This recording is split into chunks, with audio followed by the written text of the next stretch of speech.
जय राधा माधव कुंज बिहारी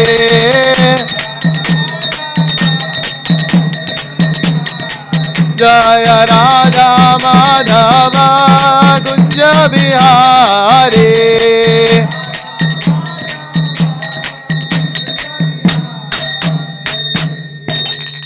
जय विष्णुपाद परमहंस परिव्राजकाचार्य अष्टोत्तर शत श्री श्रीमद् अभय चरणारविंद भक्ति वेदांत स्वामी श्रील प्रभुपाद की जय श्रीमद् भागवतम की जय. All glories to the assembled devotees. Hare Krishna. All glories to the assembled devotees. Hare Krishna. All glories to the assembled devotees. Hare Krishna. All glories to Sri Guru and Sri Gauranga. All glories to Srila Prabhupada. Namo Vishnupadaya Krishna Preshtaya Bhutale Srimate Bhakti Vikas Swami Namane. Namo Om Vishnupadaya Krishna Preshtaya Bhutale Srimate Bhakti Vedanta Swami Namane. Namaste Saraswate Deve Gauravani Pracharine Nirvishesha Shunyavadi Paschatya Deshatarine. Jai Shri Krishna Chaitanya Prabhu Nityananda Shri Advaita Gadadhara Srivasadi Gaura Bhakta Vrinda. Hare Krishna Krishna Krishna Hare Hare Hare Rama Rama Rama Hare Hare. Reading from Canto 2 titled Cosmic Manifestation, Chapter 8 titled Questions by King Parikshit, Text 1. Please repeat after me. Om Namo Bhagavate Vasudevaya. Om Namo Bhagavate Vasudevaya.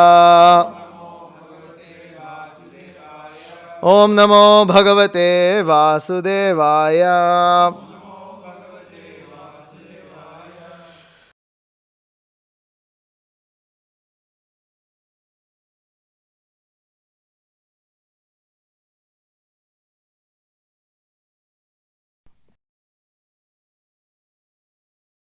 Do not disturb. Uvacha Brahmana Choditaha Brahman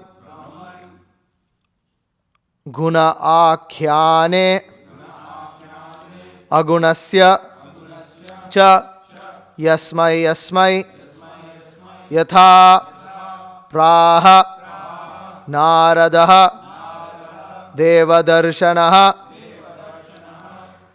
Rajovacha Brahmana Chodito Brahman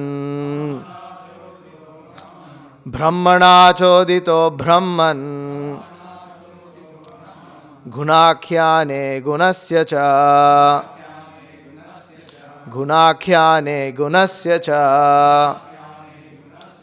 Yasmai Yatha Praha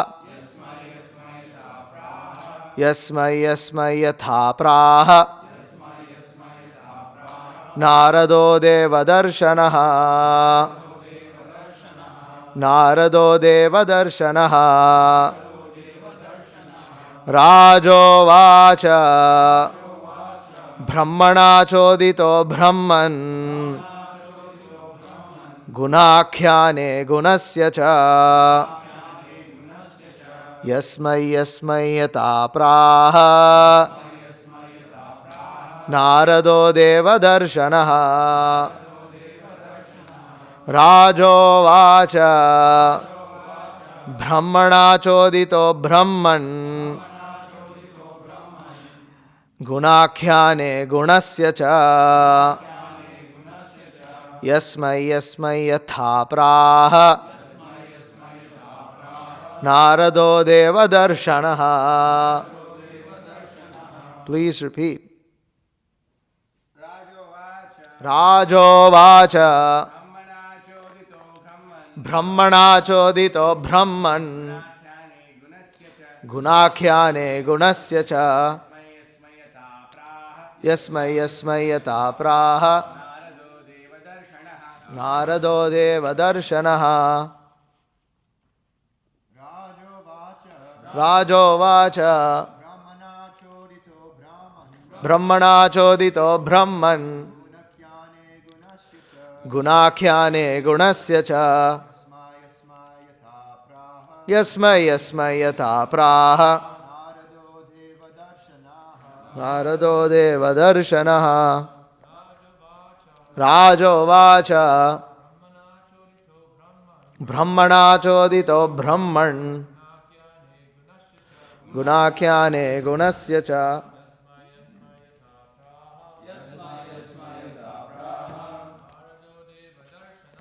Narado deva darshanaha.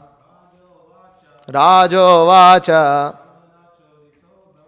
Brahmana chodito brahman. Gunakhyane gunasya cha. Yasmai yasmai yata praha. Narado deva darshanaha. Rajo vacha. Brahmana chodito brahman. Gunakhyane gunasya cha. Yasmai yasmai yata praha. Narado deva darshanaha. Rajo vacha. Brahmana chodito brahman.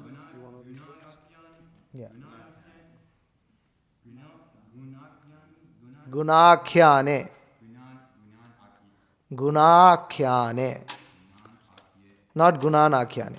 Gunakhyane. No.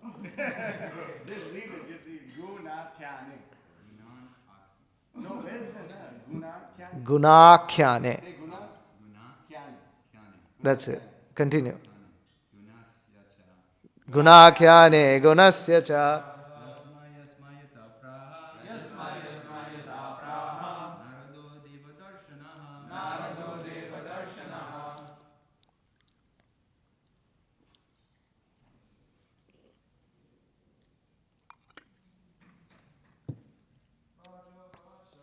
Rajo vacha. Na chodito brahman.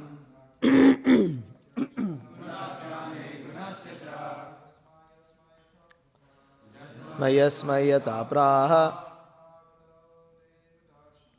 Narado deva darshanaha. Mataji. Rajo vacha. Brahmana chodito brahman. Gunakhyane gunasya cha. Yasmai yasmai yata praha. Narado deva darshanaha. Raja, the king, Uvacha, inquired. Brahmana, by Lord Brahma. Choditaha, being instructed. Brahman, O learned Brahmana. Shukadeva Goswami. Guna akhyane, in narrating the transcendental qualities. Agunasya, of the Lord, who is without material qualities. Cha, and. Yasmai yasmai, and whom. Yatha, as much as. Praha, explained. Naradaha, Narada Muni. Deva darshanaha, one whose audience is as good as that of any demigod.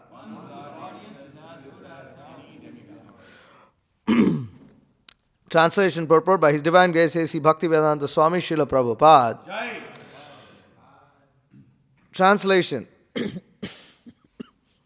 King Parikshit inquired from Shukadeva Goswami, how did Narada Muni, whose hearers are as fortunate as those instructed by Lord Brahma, explain the transcendental qualities of the Lord who is without material qualities, and before whom did he speak? Purport. Devarshi Narada was directly instructed by Brahmaji, who was also directly instructed by the Supreme Lord. Therefore, the instructions imparted by Brahma to his various disciples are as good as those of the Supreme Lord. That is the way of understanding Vedic knowledge. It comes down from the Lord by disciplic succession. And this transcendental knowledge is distributed to the world by this descending process. There is no chance, however, to receive Vedic knowledge from mental speculators. Therefore, wherever Narada Muni goes, he represents himself as authorized by the Lord, and his appearance is as good as that of the Supreme Lord. Similarly, the disciplic succession, which strictly follows the transcendental instruction, is the bona fide chain of disciplic succession, and the test for such bona fide spiritual masters is that there should be no difference between the instruction of the Lord originally imparted to his devotee and that which is imparted by the authority in the line of disciplic succession. How Narada Muni distributed the transcendental knowledge of the Lord will be explained in the later cantos. It will appear also that the Lord existed prior to the material creation, and therefore his transcendental name, quality, etc. do not represent any material quality. Whenever, therefore, the Lord is described as aguna, or without any quality, it does not mean that he has no quality, but that he has no material quality, such as the modes of goodness, passion, or ignorance, as the conditioned souls have. He is transcendental to all material conceptions, and is thus described as aguna.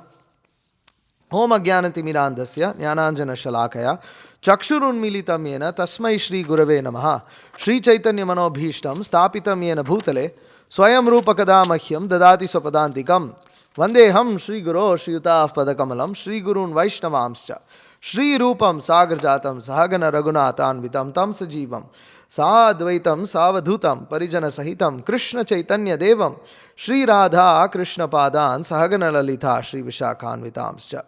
He Krishna Karuna Sindho Deenabandho Jagatpate Gopesh Gopika Kanta Radha Kanta Namostute Tapta Kanchana Gaurangi Radhe Vrindavaneshwari Vrishabhanu Sute Devi Pranamami Haripriye Vancha Kalpatarubhyascha Kripa Sindhubhyevacha Patitanam Pavanebhyo Vaishnavebhyo Namo Namaha Jaya Shri Krishna Chaitanya Prabhu Nityananda Shri Advaita Gadadhara Shri Vasadi Gaura Bhakta Vrinda Hare Krishna Krishna Krishna Hare Hare Hare Rama Rama Rama Hare Hare Rajo Vacha Brahmana Chodito Brahman Gunakhyane Gunasyacha Yasmai Yata Praha Narado Deva Darshanaha. King Parikshit inquired from Shukadeva Goswami, how did Narada Muni, whose hearers are as fortunate as those instructed by Lord Brahma, explain the transcendental qualities of the Lord, who is without material qualities, and before whom did he speak? So, here we can say that Parikshit Maharaj now will initiate the beginning of the next section of the Srimad Bhagavatam by asking further questions. So, Parikshit Maharaj, in the end of the first canto, he asks questions relating to what is the duty of a person who is about to die. And then Shukadeva Goswami responds that the duty of any living entity, especially one who is about to die, is to worship the Supreme Personality of Godhead and become his devotee. This is what ultimately Shukadeva Goswami explains by describing the glories of devotional service and also comparing it with what materialists do. After that, Shukadeva Goswami makes a couple of enquiries. In chapter 4 of the second canto, Canto 2, Chapter 4, Text 6. Who's controlling the screen? Okay, 2, 4, 6.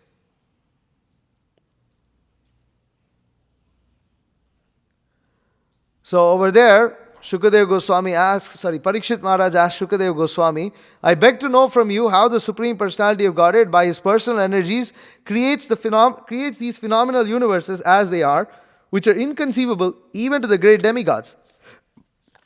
The next verse he says, kindly describe how the Supreme Lord, who is all-powerful, engages his different energies and different expansions in maintaining and again winding up the phenomenal world in the sporting spirit of a player. So, how did Shukadeva Goswami respond to that? He cited the story of Narada Muni asking Brahma similar questions. That, you created this universe, but where did you get all your energy from? And then Brahma explains that it's not he who actually, has the potency to create this universe, but rather that the potency to create the universe that he has was given to him by the Supreme Personality of Godhead, and the Supreme Personality of Godhead, Krishna, Narayana, who is confirmed in the Purusha Sukta prayers, is the person who ultimately creates, maintains and destroys this material universe. Then then Brahma describes the different incarnations of the Supreme Lord, which is in reply to this particular question of Parikshit Maharaj, which is the chapter we just read previously, chapter 7, scheduled incarnations with specific functions. So now Shukadeva Goswami has answered these two questions of Parikshit Maharaj. It took Shukadeva Goswami practically the entirety of chapter 4 all the way till chapter 7 to answer two questions of Parikshit Maharaj. Just two questions of Parikshit Maharaj took up 3 chapters of Canto 3. Sorry, Canto 2. Getting all mixed up here. So, Canto 2. And now Parikshit Maharaj asks questions over here, which, I mean, if you look at this particular question, this verse we are reading, 281. Shukadev Goswami is being asked by Parikshit Maharaj, how did Narada Muni, whose hearers are as fortunate as those instructed by Lord Brahma, explain transcendental qualities of the Lord, who is without material qualities, and before whom did he speak? As Srila Prabhupada describes later in this purport, he says, how Narada Muni distributed the transcendental knowledge of the Lord will be explained in later cantos. So, how is it described in later cantos? Narada Muni plays a huge role in the Srimad Bhagavatam. He repeatedly appears, right? So, who did he appear to? He appeared to famously to Vyas, which was already described. That he described. Then he appeared to Dhruva Maharaj. He appeared to the mother of Prahlad. What's her name? Kayadu. Right? He appeared to Kayadu. Huh? He appears to Kamsa. He appears. Huh? Right. But anyways, my question was, where did Narada Muni appear? So then he appeared to Hiranyakashipu. He also appeared to Chitraketu Maharaj, King Chitraketu. He preaches to the sons of Daksha, right? And the Haryashva and the Shavalashvas. He appears later in the 10th canto, where he's amazed by how Krishna is dealing with his different queens in all the different palaces, and he goes and sees all of these things. So he appears in so many places in the Srimad Bhagavatam. So this one question by Parikshit Maharaj will lead to several cantos of the Srimad Bhagavatam being spoken by Shukadeva Goswami specifically. And there actually, more than any other devotee in the Srimad Bhagavatam, Narada Muni probably plays the most central role in the Srimad Bhagavatam. He definitely comes a lot of times. He appears many more times than any other devotee being mentioned. Another devotee who's mentioned pretty often is Uddhava, because practically the whole of the 11th canto, his conversation between Uddhava and Lord Krishna. And then, of course, he also appears in Canto 3, But anyways, so this is how, and of course, we just saw how Narada Muni appears right here in the previous 3 chapters of Canto 2, where he is discussing with Lord Brahma. Right? So this also we see. So, and therefore that sets the stage of the Srimad Bhagavatam and Narada Muni's role in Srimad Bhagavatam, where he is the example of the perfect guru and the enthusiastic preacher who has inspired so many other, people to practice Krishna consciousness, and specifically in Prahlad Maharaj's case, inspired him to also be a preacher.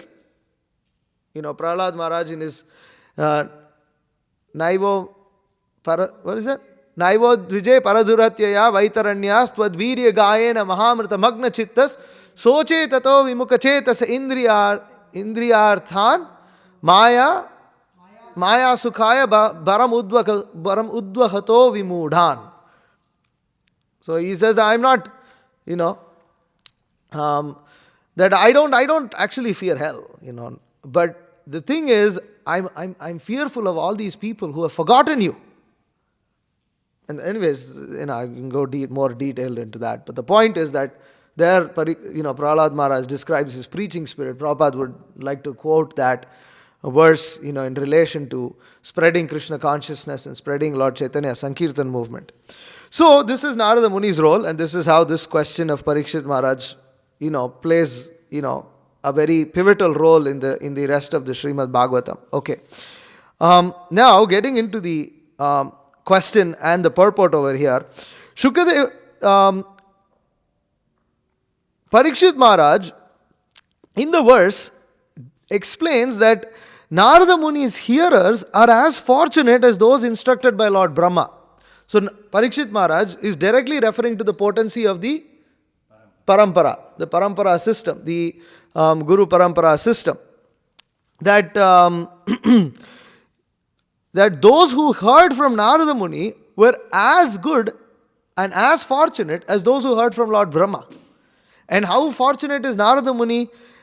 Prabhupada describes that in the first line of this purport. Deva Rishi Narada was directly instructed by Brahmaji, who was also directly instructed by the Supreme Lord. Therefore, the instructions imparted by Brahma to his various disciples are as good as those of the Supreme Lord. So, for Narada Muni, his instructions that he received from Lord Brahma was as good as receiving it from the Supreme Personality of Godhead himself. Srila Prabhupada, would, and therefore, this entirety of, not entirety, but most of this purport is dedicated to explaining the importance of the Guru Parampara and explaining how the system of the Parampara, disciplic succession, how the disciplic succession works. So, Prabhupada writes that this is the way of understanding Vedic knowledge. It comes down from the Lord by disciplic succession, and this transcendental knowledge is distributed to the world by the descending process. There is no chance, however, to receive the Vedic knowledge from mental speculators.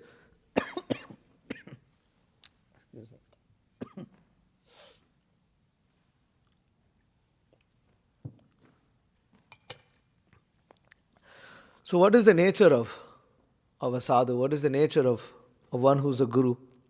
Srila Prabhupada explains that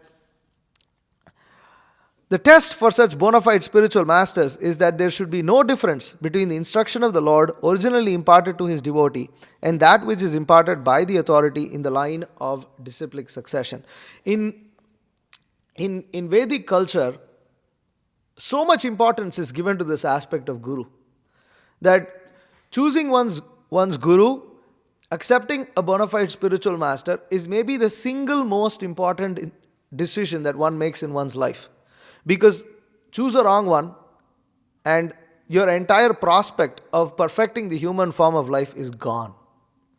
So while the Shastras glorify that the human form of life is very rare, labdhva sudurlabham idam bahu sambhavante, manushya martadam anityam apiha dhiraha. There is actually a verse in Srimad Bhagavatam, I think it comes in the 11th canto, where, nirdeyam adhyam sulabham sudurlabham, that somehow this human form of life, which is very rare, has been somehow easily obtained. How is it easily obtained? Actually, it's not easily obtained. But then why is the Srimad Bhagavatam saying easily obtained? Because we don't know how we obtained it. Right now we have it, that's all. So, it seems as if it's by chance, but it's not actually by chance, but because we don't have any recollection of any effort that we made to obtain this, it seems like we easily obtained it. So, this human form of life has somehow been obtained. We somehow have this human form of life. Why do we have it? We don't know. I mean, if we were to analyze our qualities, we can very well conclude that we are basically two-legged animals. So, how did we get that human form of life? Don't know. We don't know. Somehow we got it. We got this human form of life. Although we are meant to be two-legged animals, we live like two-legged animals. We will live worse than two-legged animals. So, somehow we got this human form of life.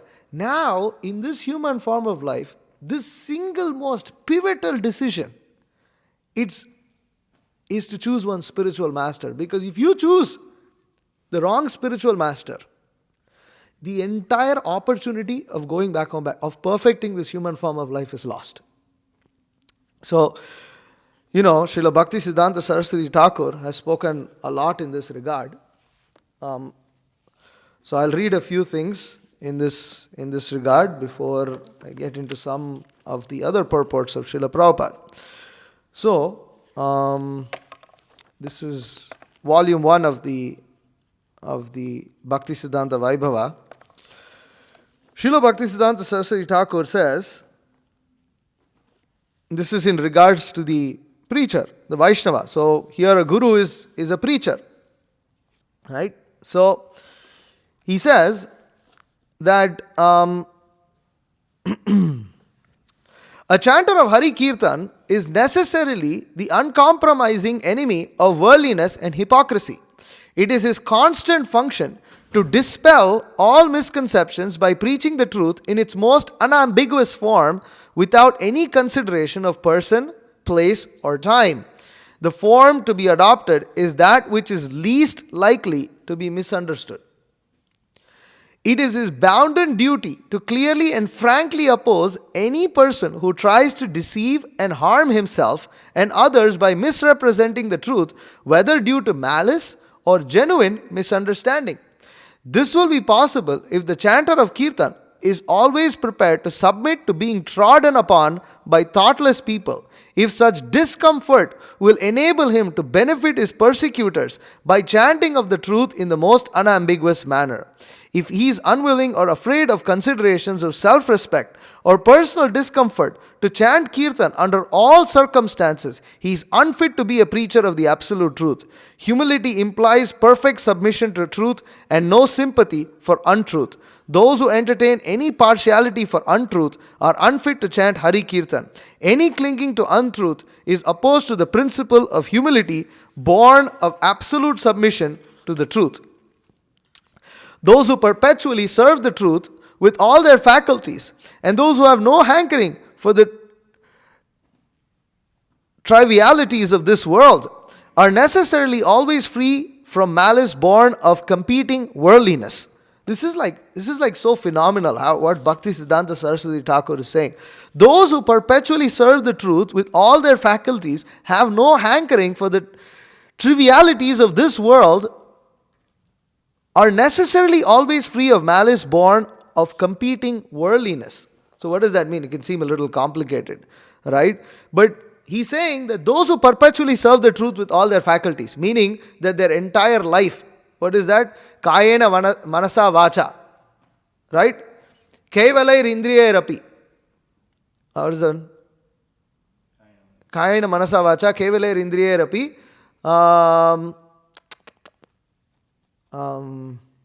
What comes after that? Kevalair indriyairapi. It's literally on the tip of my tongue. Anyways, I don't remember. But the Kayena manasa buddhya Kaivalayar indriyairapi yogina karma kurvanti sangam tyaktva atma shuddhayet.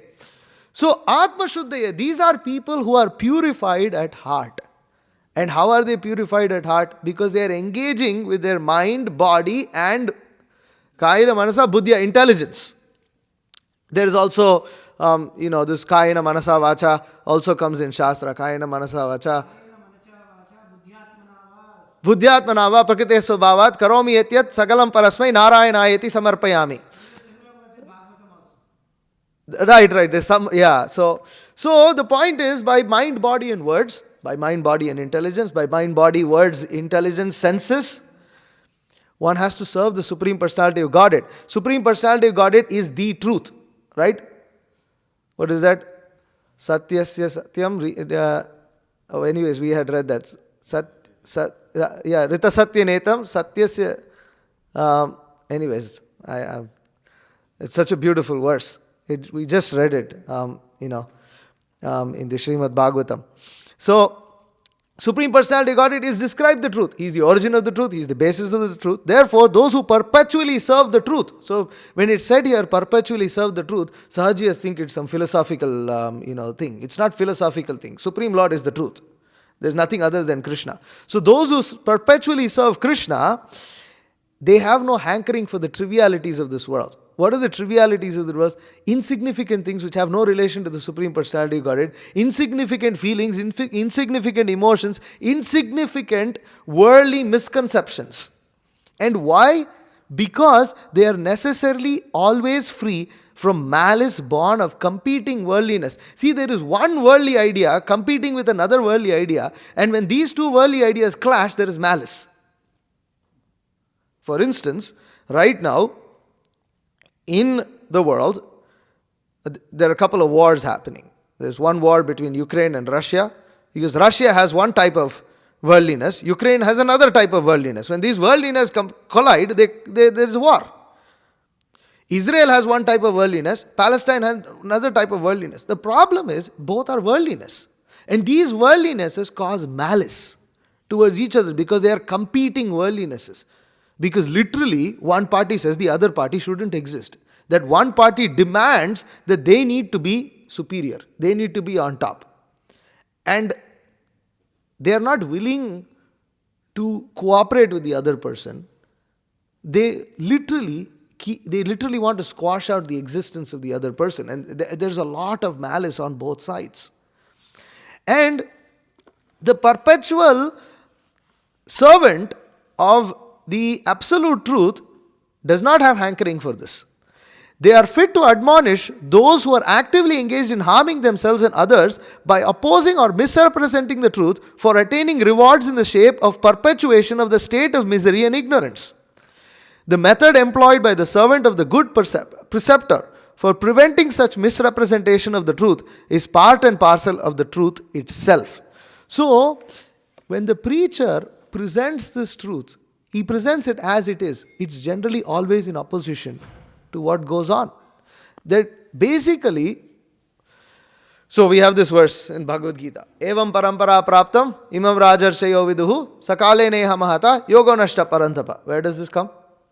Fourth chapter. Literally in the beginning. Literally in the beginning. Right? Second verse. And then, what is the verse after that? Sayeva maya tedya yoga proktav puratanaha bhaktosi me sakacheti naharshya metad uttamam. So, this parampara system, there is a yoga nashta. That yoga nashta parantapa, that sakale neha mahata. By the influence of time, the knowledge was lost. It comes down to the disciplic succession, but the knowledge was lost. What does that mean? Because Krishna previously says in the Bhagavad Gita, Imam vivasvate yogam proktavan aham avyamam vivaswan manave praha manu rikshvakave bravit. So there is a line of Raja Rishis. There is a line of kings. Did kings exist at the time when Krishna is speaking Bhagavad Gita to Arjuna? Yes. That does so. When it means that the knowledge is lost, it doesn't mean that there is no semblance of some parampara system. That semblance is there, but what should have been transmitted has been lost. It's not that when the knowledge coming from the Guru Parampara system, when it becomes deviated, there is no parampara there anymore. In one sense, there is not because the transmission has stopped. But in another sense, there is some semblance of that. In either through a seminal line or through a line of gurus and disciples, but they are completely speaking something different. And therefore, in that way, the knowledge is lost. Why is that knowledge lost? Because preventing misrepresentation of the truth, which is part of the truth, part and parcel of the truth itself, becomes stopped. Why is prevention of misrepresentation of the truth allowed? Because Bhaktisiddhanta Saraswati Thakur says, it may not always be pleasing to the diseased susceptibilities of deluded minds and may even be denounced by them as a malicious act by which they are only too familiar.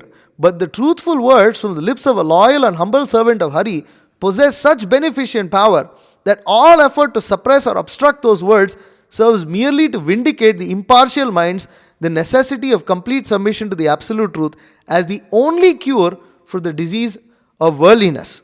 Humility employed in an unambiguous service to the absolute truth is necessarily and qualitatively different from its perverted prototype practiced by cunning people for worldly gain. So, cunning people employ humility as a perverted prototype of real humility in order to achieve worldly gain. This is how Bhaktisiddhanta Saraswati, he puts it in, and then he concludes, he says here, the professors of pseudo-humility have a reason to fear the preaching of Hari's servant, one of whose duties is to expose the enormous possibility of mischief inherent in various forms of so-called spiritual conduct when they are prostituted for serving the untruth. This is how heavy Bhaktisiddhanta Saraswati Thakur was. He compares so-called spiritual truth as being prostitution. As being prostitution for the purpose of serving untruth. He literally calls them rapists. He calls them rapists. It's a really, really heavy word here. And therefore, the process of Guru Parampara system is literally lost. It is not lost. Some people, devotees say, no, it is his mood, it is their mood. It is not about mood. Mood can be there. Definitely there can be different moods. But that's not the point. Definitely there is a difference in the mood between Narada Muni and Janak Maharaj, who are both Mahajans. That mood difference is there. That is not the point. The point is both. Well, we don't have a specific instance of Janak Maharaj, but Krishna does glorify Janak Maharaj as Acharya in Bhagavad Gita. It comes right after that verse. Yadyad acharati sheshas tata devetaro janaha sayat pramanam kurute lokastad anuvartate. No, not Janaka Bhishma. That's Bhagavatam. He says that people like Janaka, they have all followed this. And Loka Sangraham Evapi, that he says that for the benefit of the world, they act in a manner to teach others. Even though they have no duty to perform, they perform duty for the sake of teaching others. So, the point is that even though Janaka and Narada Muni may have taught, their method of teaching might have been little different, as a Mahajan or as a preacher of the truth, it is their duty to point out misrepresentation of truth, which prances around as untruth. And so Bhaktisiddhanta Saraswati Thakur, he further, comments, says that in volume 2, this is volume 2, this is in the section of false gurus.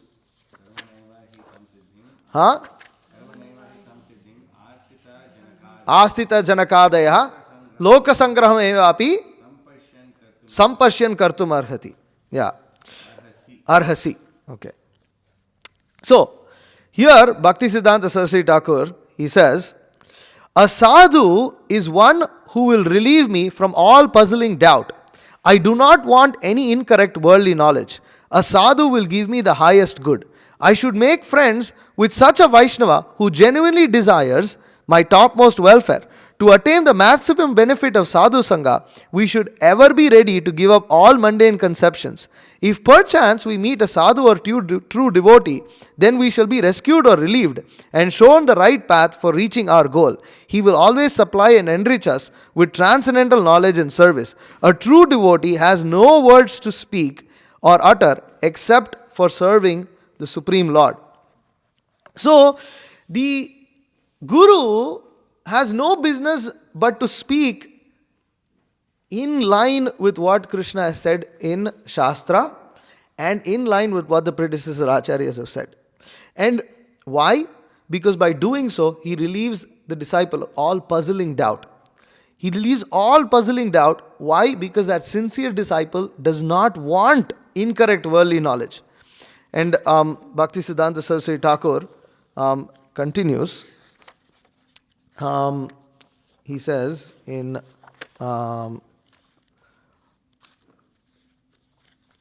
in the section with Guru-disciples interactions. Bhaktisiddhanta Saraswati Thakur writes, so sorry, I pulled up the wrong page.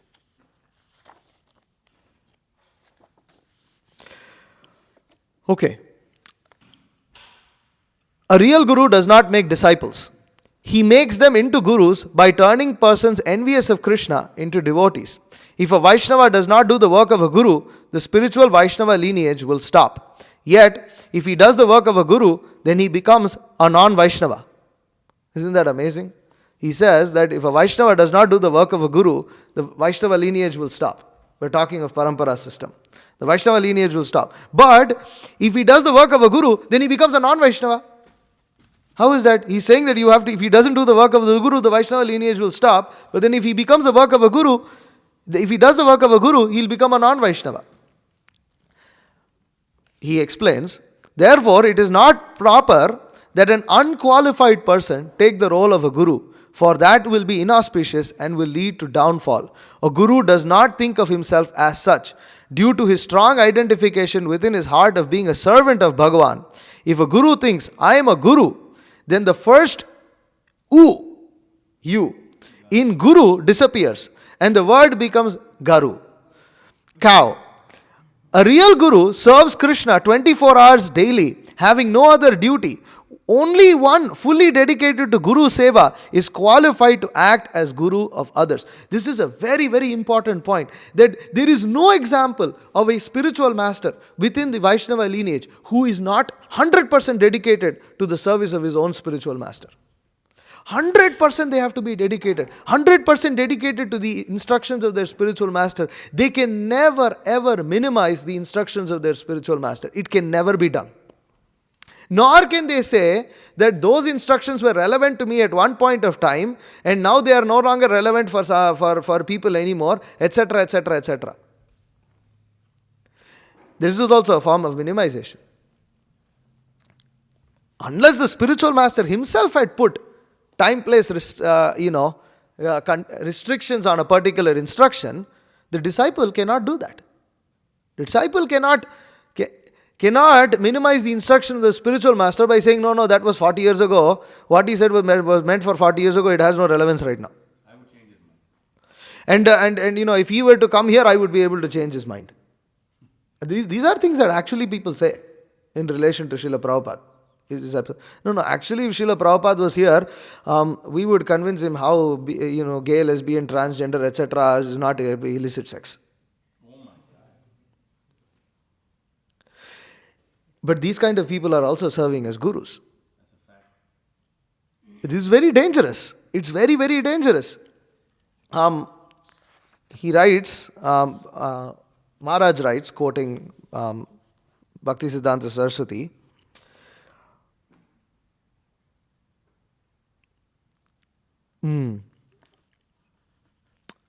Our Gurudev was not an instructor in any subject concerned with the enjoyment of this material world. Again, he was the sole unmistaking judge of all topics of this world.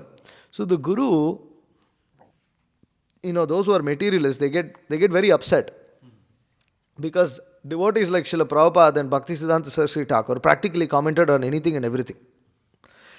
You will see Prabhupada spoke about so many things. And some of Prabhupada's own disciples were like, why are you talking about the moon landing? Why don't you just leave that one out? Prabhupada wouldn't leave it. He would keep going at it. He would write purports, he would write books, he would give lectures on this whole thing. He was like, why don't you just drop that matter? Like, so many Christian pastors are just talking about Jesus and talking about the Bible. And you just talk about Krishna and talk about Bhagavad Gita. Why you talk about this moon landing? But Srila Prabhupada, he viewed this as an as a very powerful tool employed by the atheist to show how God doesn't exist, or to show how they are, so great that they must be worshipped and accepted for all their bogus, philosophies and misunderstandings as to the nature of this world. And therefore, Srila Prabhupada would not accept it. And plus, Srila Prabhupada was fully confident that moon is a planet. It's not some white dust that exists floating somewhere in this world, as in this universe. And that to go there, you need karmic qualification. Because that's what Shastra says. Shastra says Chandraloka is a heavenly planet. But those devotees who don't have faith in Shastra, they will come up with some ridiculous explanation like, actually, the Chandra that is mentioned in Shastra is not the moon that we see. The moon that we see is some God knows what, some white round thing that is floating around over there. And the Chandra that is mentioned in Shastra is actually something else. No Acharya ever in any Sampradaya ever said anything like that. It's completely wrong. But these devotees, they are devotees, they are senior, they are accepted as gurus by so many people. But where you get these kind of conclusions? And they also, if somebody speaks about this, why are you talking about all these things, Prabhu? Just talk about Bhagavatam. Just talk about, talk about Krishna's pastimes. Talk about all these things. Let us do some kirtan. We'll organize 24-hour kirtan, you lead kirtan. That way you shut up and you also feel honored. We also feel happy. You feel happy. We'll give you $10,000 for coming and singing. I don't think they give that much, but Depends on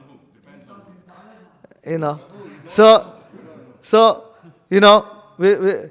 We'll give you some money. We'll have some music. We'll cook some prasadam, and everything can be transcendental.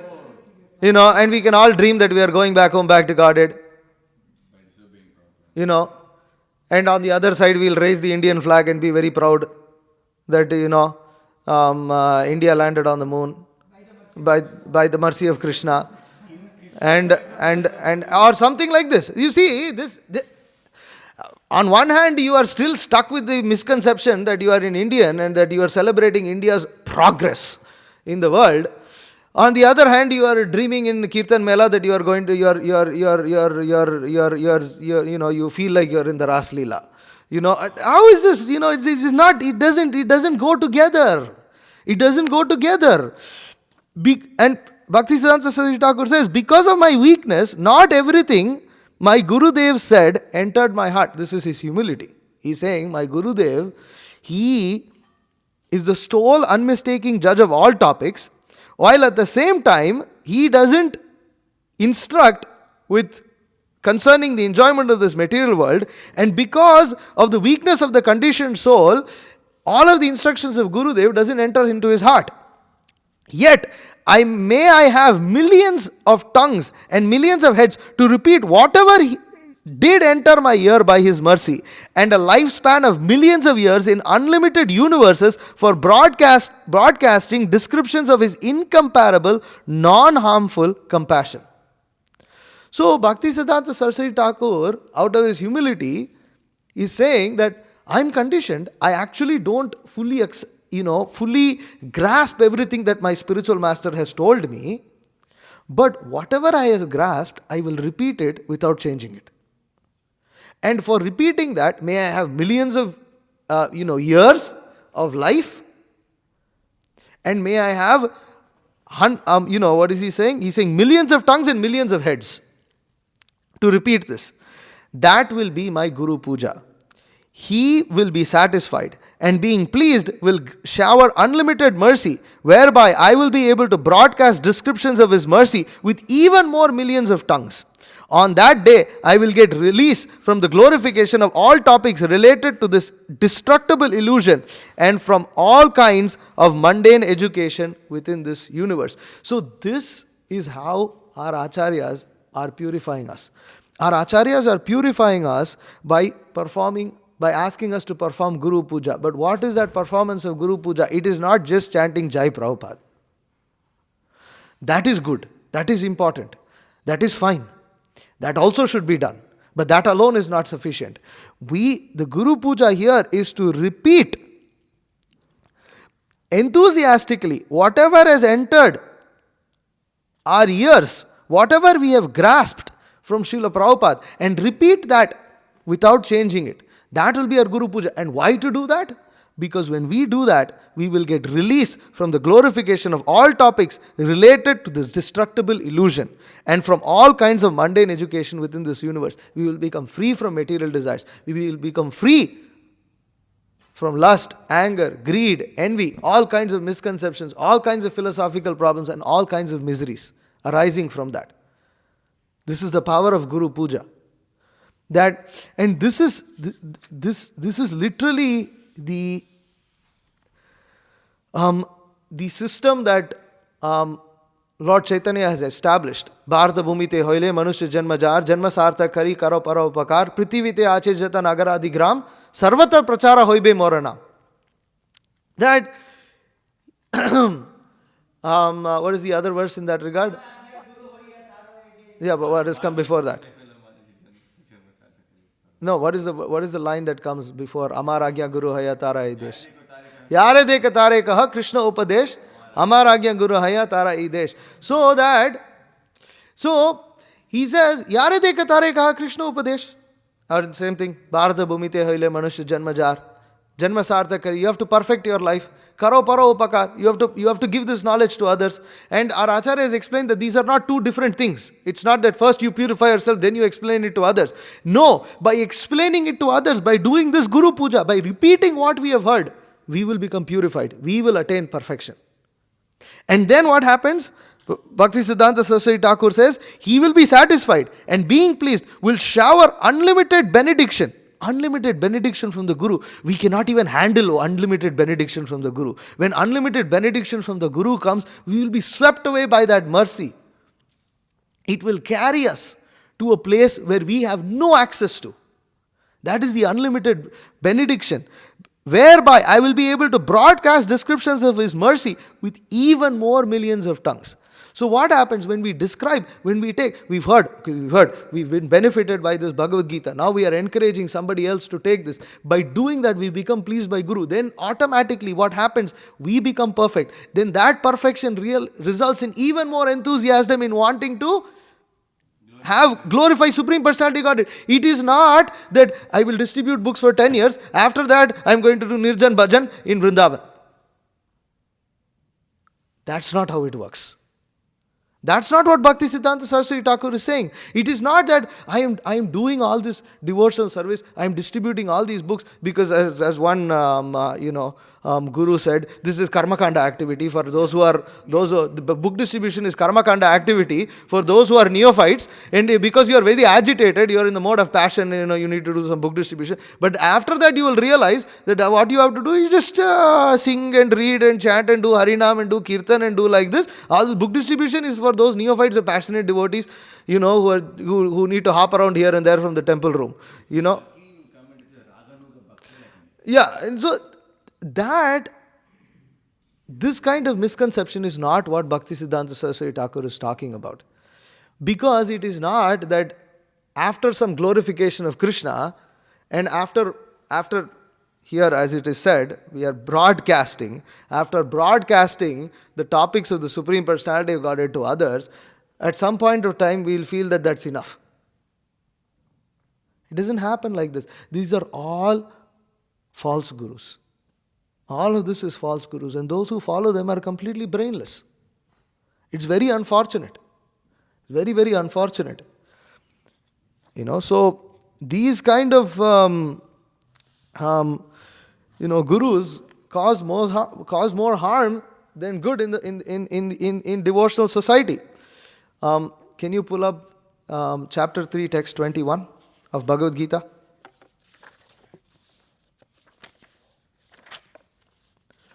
So, in this purport, this is also often quoted purport, in Yadyad Acharati Shreshtas, the purport to Yadyad Acharati Shreshtas, right? Whatever action a great man performs, common men follow, and whatever standards he sets by exemplary acts, all the world pursues.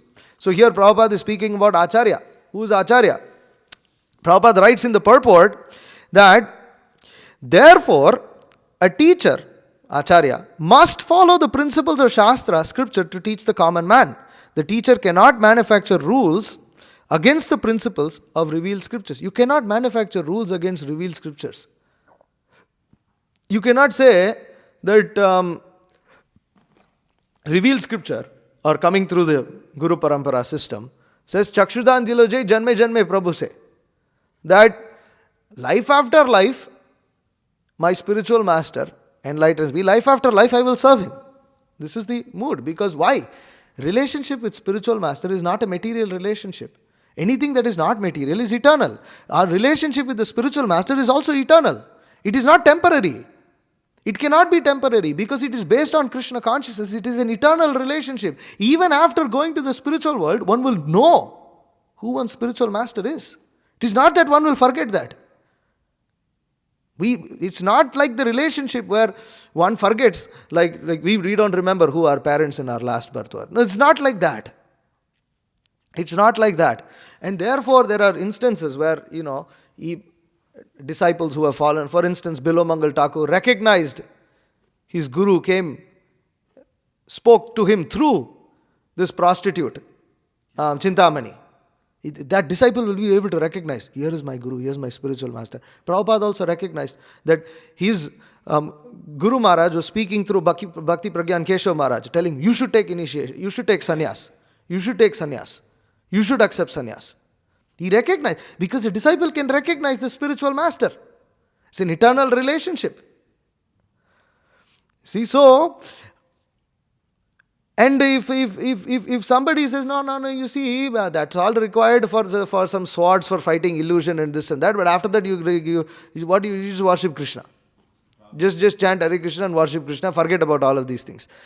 You can't do that. The Mayavadis declare. The Mayavadis, they say that, after actually, I watched this, and I say this sometimes, but I was quite amazed. I watched the sannyas ceremony, initiation ceremony of the Sringeri Mutt. And it's very, very, very, very bewildering, because what happens is, first the disciple is worshipping the guru, then after that, the guru first the disciple seats the guru and then washes his feet, and then a bunch of ceremonies happen. Then they seat the guru seats the disciple on the Vyasasana and does arti to him. And washes his feet. Yeah, and I don't know if he washes his feet, but he literally does arti. And I was shocked. Because why? Because the whole system is, now you have also Dandamatena Nara Narayano Bhavet. You have also become Narayana. I am also Narayana. We are now one. So the guru has no problem worshipping the disciple because he is also Narayana, right? I am Narayana, you are Narayana, everybody is Narayana. Yeah, Guru Tyag. So they explain, it's like a ladder, Prabhupada would explain. So, Guru Mara Vidya. Yeah.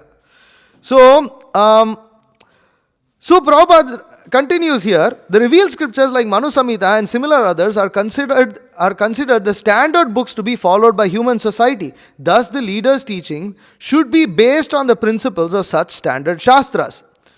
So, the point is, who is leader? Who is Acharya? He has to base it on Shastra. You cannot say, no. Some people think that the parampara began with Srila Prabhupada and ended with Srila Prabhupada. This is another nonsense, another nonsense that goes on. It's not that parampara began with Srila Prabhupada, ended by Srila Prabhupada. There are previous acharyas, there are previous acharyas books, there are the different shastras and texts and different, things. It's not that, the Guru parampara began and ended with Srila Prabhupada. You can't. It's all misconceptions of the parampara system. Okay. Please go to Chaitanya Charitamrita, Madhya Leela, chapter 20, text 352.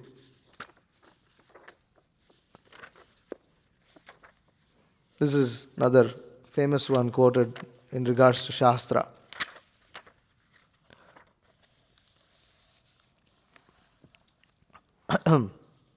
Okay. Prabhu kahe anyavatara shastra dware jani kalite avatara taiche shastra vakye mani. Sri Chaitanya Mahaprabhu replied, as in other ages, an incarnation is accepted according to the directions of Shastra. In this age of Kali, an incarnation of God should be accepted in that way. Prabhupada writes that according to Sri Chaitanya Mahaprabhu, this is the way an incarnation should be accepted. Srila Narottam Das Thakur writes, Sadhu Shastra Guru Vakya Chitte Teko Riya Aikya. One should accept a thing as genuine by studying the words of saintly people, the spiritual master and Shastra. The actual center is Shastra, the revealed scripture. So this is, here Srila Prabhupada makes it very clear. You have Guru, you have sadhu, you have shastra, you have all these three. But what is the center? Shastra. Shastra is the center. Prabhupada writes here, the actual center is Shastra, the revealed scripture. If a spiritual master does not speak according to the revealed scripture, he is not to be accepted. Similarly, if a saintly person does not speak according to the Shastra, he is not a saintly person. The Shastra is the center for all. This is emphasizing here in 3 lines. In literally 3 sentences, Prabhupada keeps making the same point in different ways by explaining how Shastra is the center. So this is parampara system. Parampara system means that Shastra is passed down without being being misrepresented. So Srila Prabhupada finally concludes this purport by saying that the Supreme Lord, whenever he is described as Aguna, that doesn't mean that he is without any quality, but it means he is without any material quality. Because Supreme Personality of Godhead has qualities, that's where our qualities come from. But our qualities are perverted reflections of his qualities. Therefore, he is also a person, just as we are persons. And our bodies are perverted reflections of spiritual bodies. But these perverted reflections are temporary, material, they are full of misery. Whereas the spiritual qualities and the form of the Supreme Personality of Godhead is made of Sat, eternal, Chit, full of knowledge, and Ananda, full of bliss. So I'll stop there. Thank you very much. If there are any questions or comments, please feel free to ask. Govindananda Prabhu.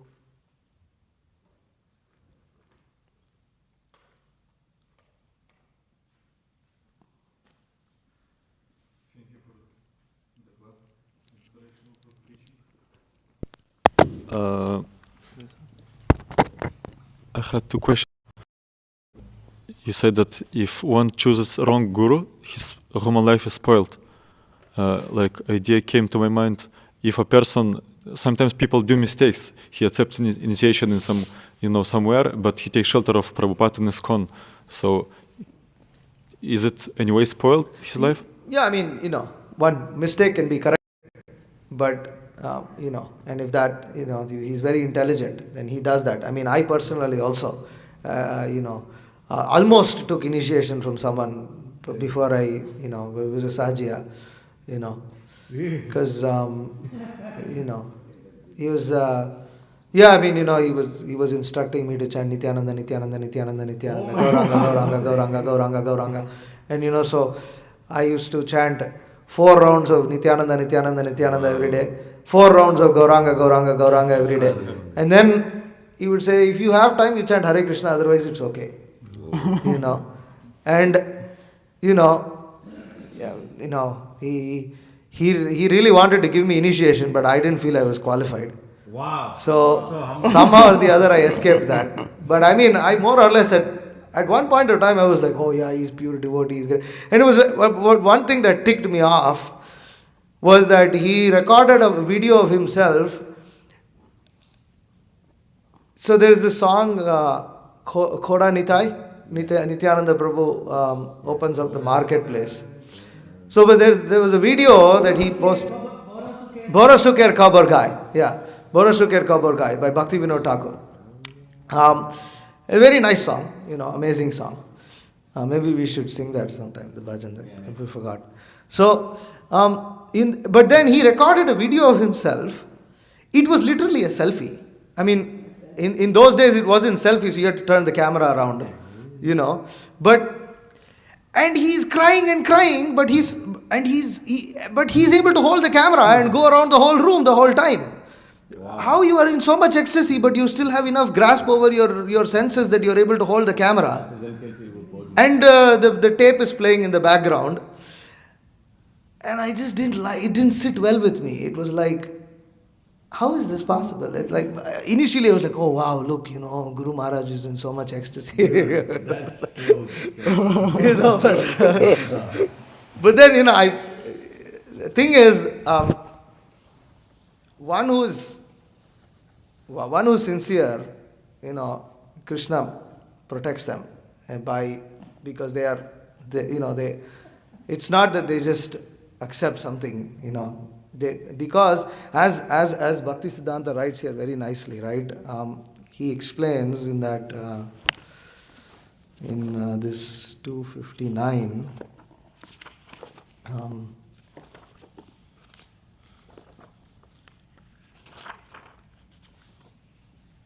He says that oh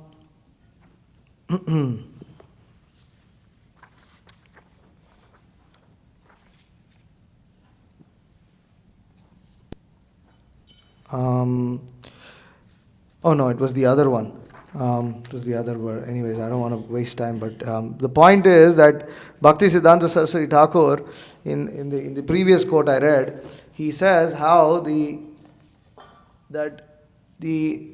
preacher of the truth, or anybody who is sincere as a conditioned soul, is not approaching the spiritual master for worldly gain. He's not approaching the spiritual master for worldly gain. He's not approaching spiritual master to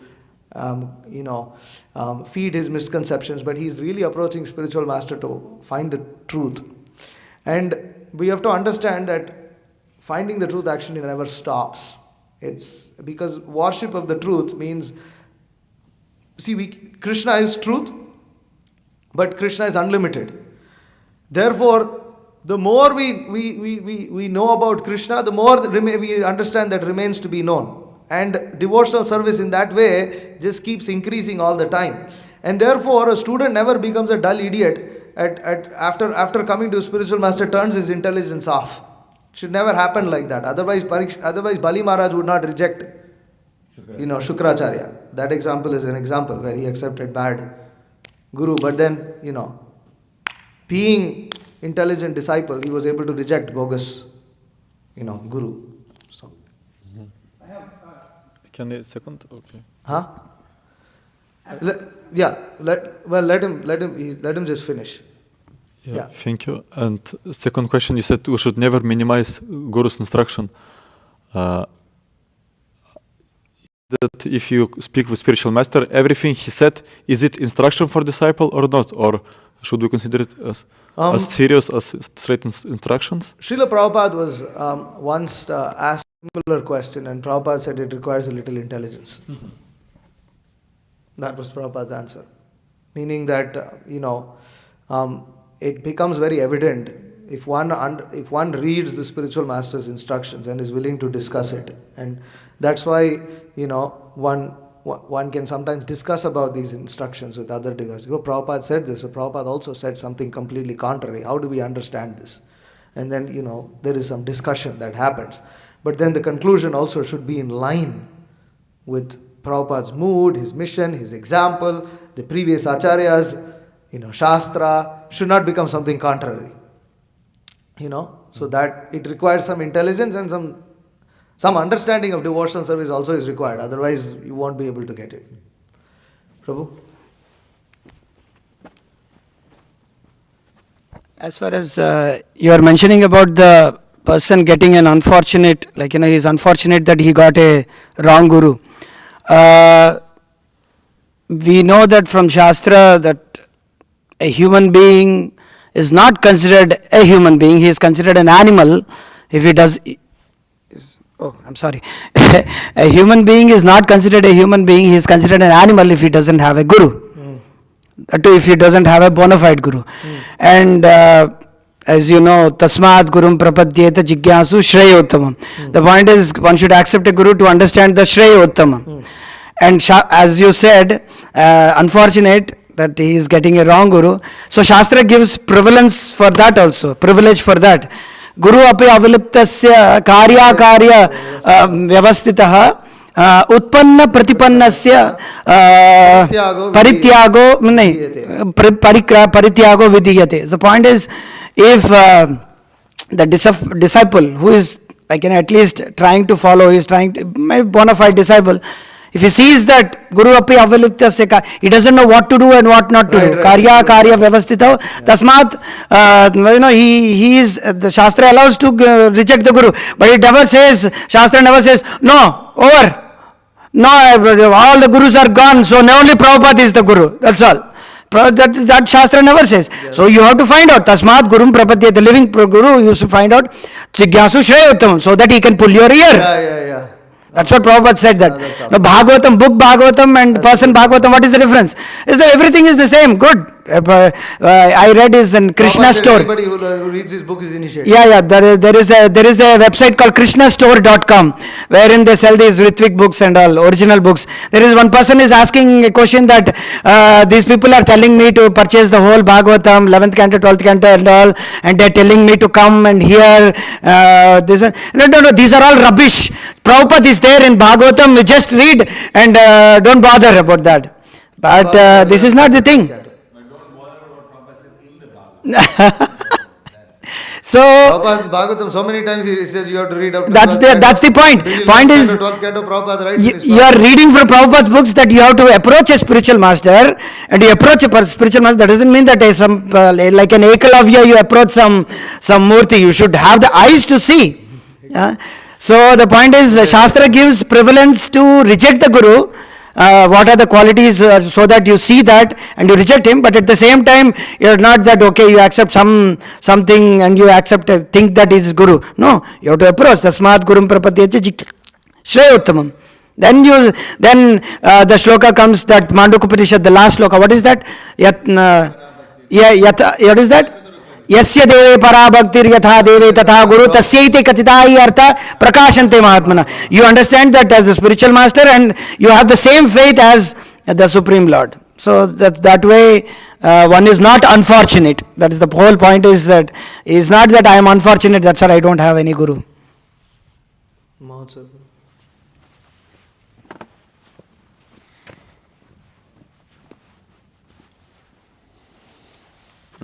One thing, talking about, Narada Muni showing mercy.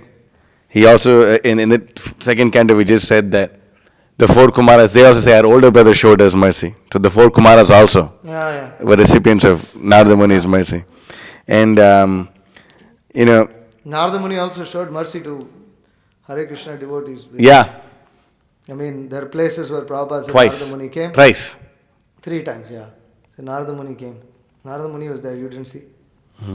So Narada Muni has role in even, modern Hare Krishna movement.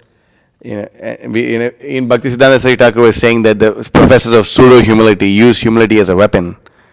And we see that nowadays also, anything offense. The minute you start thinking, the minute you start questioning, you're considered an offender. How dare you ask? Like Prabhu, this yoga preaching seems bogus. How dare you be so offensive? The minute you start questioning, the minute you start using intelligence, you're considered an offender. And you're ostracized from society for thinking. This is going on right now. And that's why also, these great people, they may be great kirtan leaders, and they may be going around and be glorified and worshipped by so many people, but they're eating eggs, they're eating onion and garlic, they're smoking pot. This is common knowledge. People know, people have seen them do it, but they're still worshipped as some great acharyas and great gurus. Well, I mean, that particular person, actually I saw one of his kirtan performances on some festival. They do a solo music performance, and he literally says, you see, ultimately everything is Krishna. What doesn't come from Krishna? All music is also Krishna.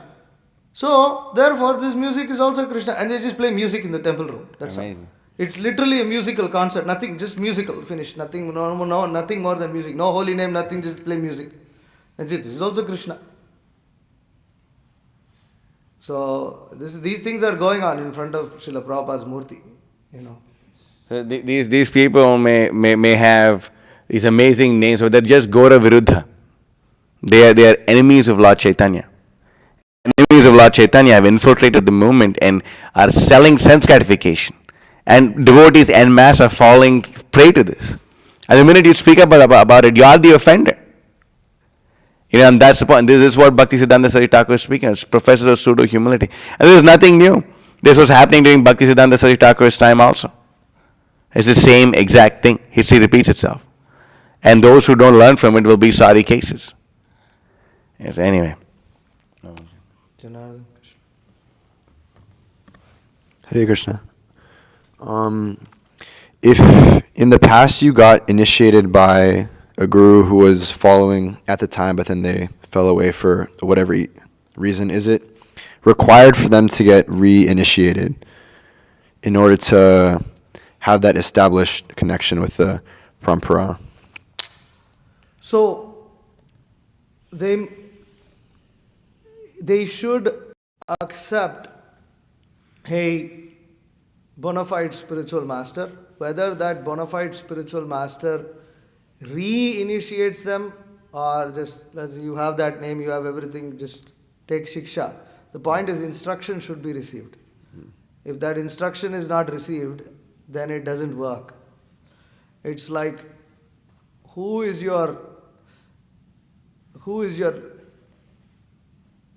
living representative of the parampara? Now, if the spiritual master, if one is, that's the answer. That they take instruction from other bona fide representatives of the parampara. Those bona fide, in their mind, they are shiksha disciples of that particular guru, at least. In some cases, they may also get reinitiated. But that is up to that particular spiritual master, whether that reinitiation happens or doesn't happen. But the point is, guru is there. That is the point. Thank you. Yeah. Hare Krishna. Hare Thank you for the class. Thank you. Of course.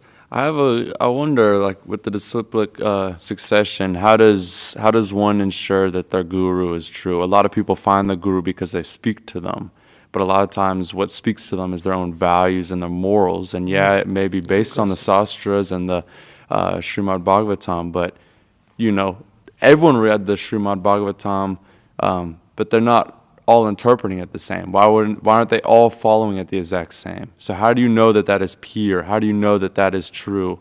And then how do you know that what your guru is saying is true? So, quoting what Srila Bhakti Siddhanta just said, or what we read of what he said, he says that I'm getting all mixed up here. I don't know where I read that, but probably it's this one. Then hold on, let me just find that quote for you. It's worth taking a look at this. Which one, Prabhu? Pure things are rarely attained, that one? No.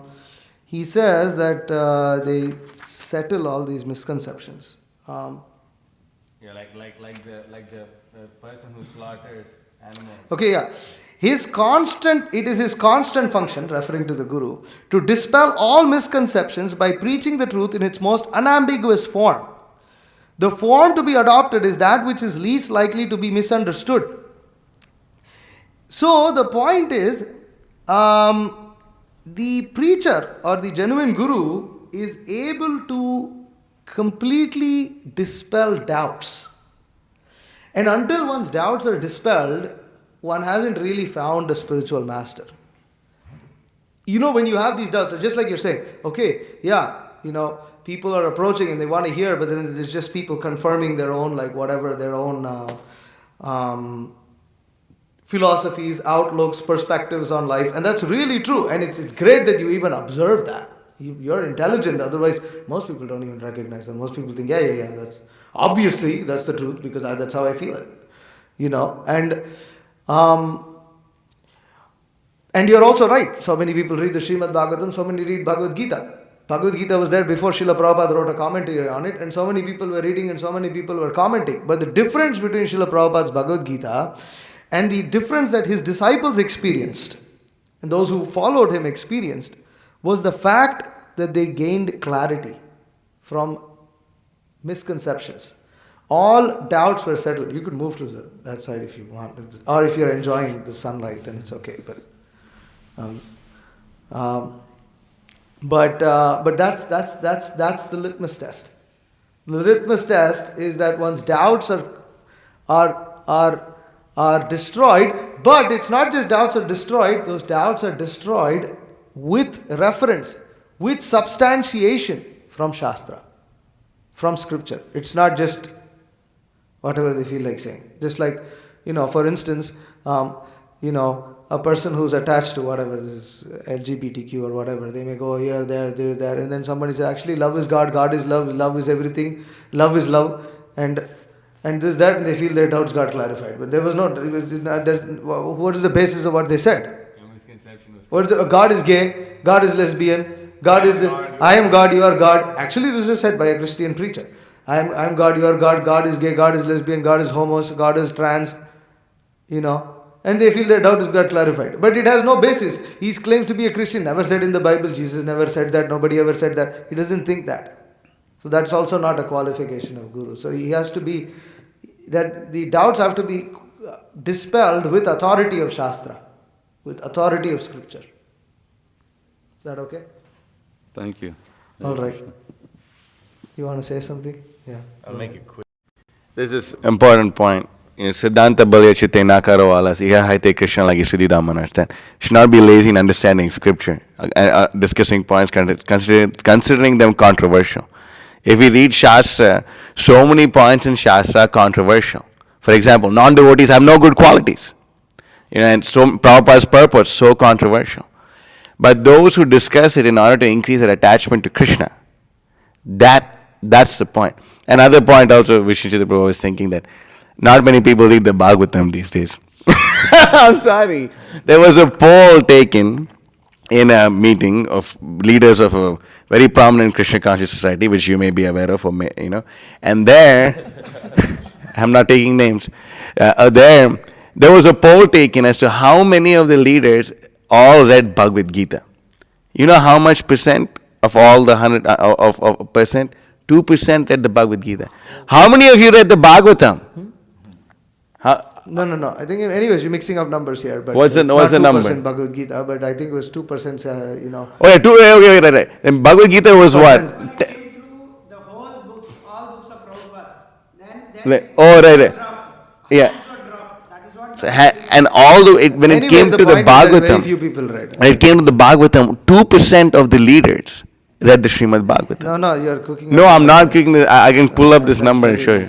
You sure? Yeah, better. Anyways, the point Okay, is it was a very insignificant, minority. a very insignificant percent of all the people present read the Srimad Bhagavatam.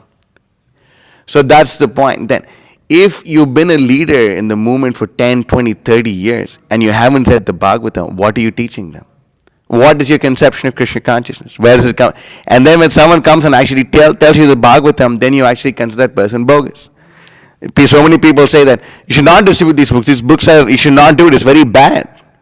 People are actually convincing some of the leaders of the BBT to stop the printing of Prabhupada's books. Huh? I just want to make a quick comment. This, me and Nick experienced this at some temple. We met some guy who was asking questions. He was inquisitive, but he was asking us some controversial points that are in Prabhupada's purports, and we were explaining it, and he said, well, a Prabhupada disciple himself told me that I can just skip over what I don't like. And so especially when literally a disciple of the guru that is giving the instructions saying just skip what you don't like, then it's hard to bring those people back to the truth. So it's important to give them the real thing at first. Yeah. Okay. Well, if you wanted the numbers. Yeah, you have it. Wow. Let's see. Mahotsav Prabhu. So. Representing these centers, 1,200 leaders gathered in Mayapur to attend seminars and plenary sessions to discuss how to better serve your mission. Finally, at the last plenary session, a survey was taken to find out how many leaders were reading your books. Of the 1,200 registered leaders, 700 attended the last plenary session. Of those 700, only 250 filled out the survey forms. Those 250 devotees had been in devotional service for an average of 19 years. The results of the survey showed that the average number of times 250 leaders had read Bhagavad Gita as it is was 4. They had read it 4 times. Oh, oh, damn. Okay. sorry. Okay? The first canto of the Srimad Bhagavatam was 1.8. Sri Chaitanya Charitamrita, meaning that they've read it Okay, I got 1.8 times. Sri Chaitanya Charitamrita 0.9. Oh, Meaning the average never finished Chaitanya Charitamrita. They never finished reading it. I couldn't help but wonder what these numbers would have been had all 1200 attendees filled out forms. At least they were honest. Okay? Thank you So- for the stats. It's a lot different to saying only 2% read Bhagavatam. Yeah, that's It's a great. lot different. Yeah. That's ILS. That's ILS thing. Prabhu, it's not only leaders. I was there many times. Even next year I joined, I already was there, so it's not only leaders there. So it's not this. Oh, okay. That's what the article says, but yeah. All right. Okay. Hare Krishna. Anything? No. All right. Hare Krishna. Srimad Bhagavatam ki jai. Srila Prabhupada ki jai. Vancha kalpatarubhyascha kripa sindubhya